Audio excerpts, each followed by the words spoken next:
皆さんこんにちは。 Hello everyone, I'm Ikumi. Welcome to my Japan Days.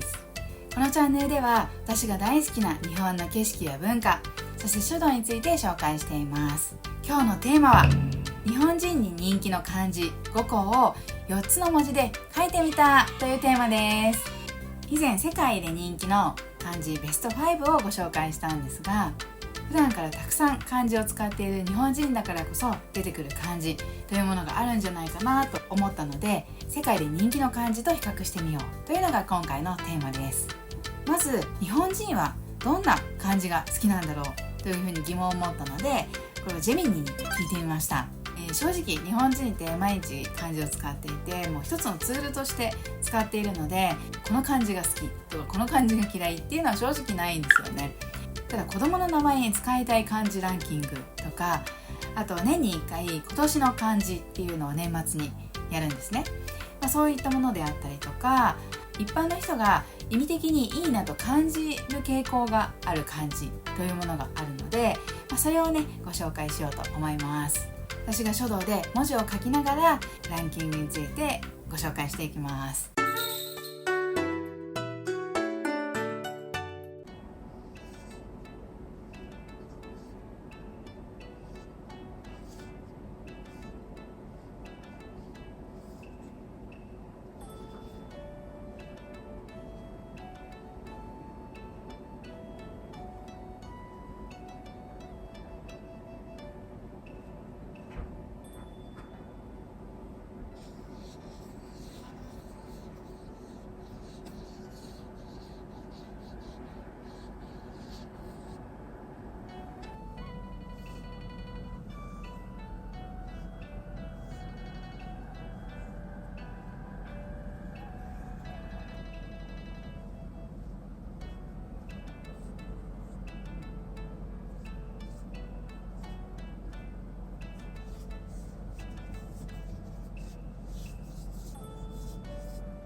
日本人も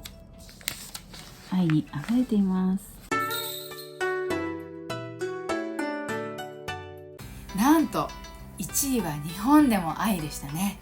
愛はいつの時代も普遍的で人間らしさを表す感情でもありますよね。2位の楽という漢字は楽しい感情を表す漢字です。一方で楽をするといった効率的で快適な状態を表す言葉でもありますし、ちょっとネガティブな意味で怠惰な状態を表す言葉でもあります。日本人はいろんな便利グッズを作るということで有名かと思うんですが、この楽をしたいという感情が引き金になっているかもしれないですね。そして3つ目の優っていうのは優しいとか優れているといった意味の漢字です。必ずしも優しい人が優れているかというとそうではないかと思うんですが、同じ漢字で違う意味になっています。ややこしいですよね。どちらもいいイメージなので、好きな漢字に選ばれたんじゃないかなと思います。ちなみにこの漢字を筆で書くのはめちゃくちゃ難しかったです。バランスが難しかったんですよね。学生時代にやる書道の時って自分の名前を必ず書くんですね。この「ゆう」っていう文字が名前に入っている方って結構いらっしゃるんですよね。男女ともにいらっしゃるんですけど、書くの大変だったろうなってね、書きながらすごく感じました。はい、そして第4位は金でした。ゴールドと訳したんですが、この漢字はもう一つ金とも読みます。これはいわゆるマニーですね。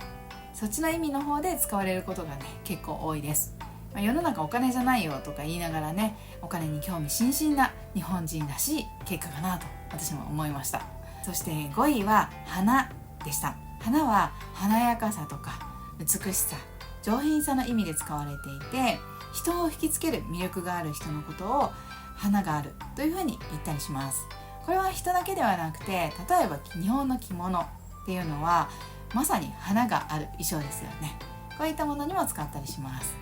以上が日本人が好きな漢字ベスト5でした。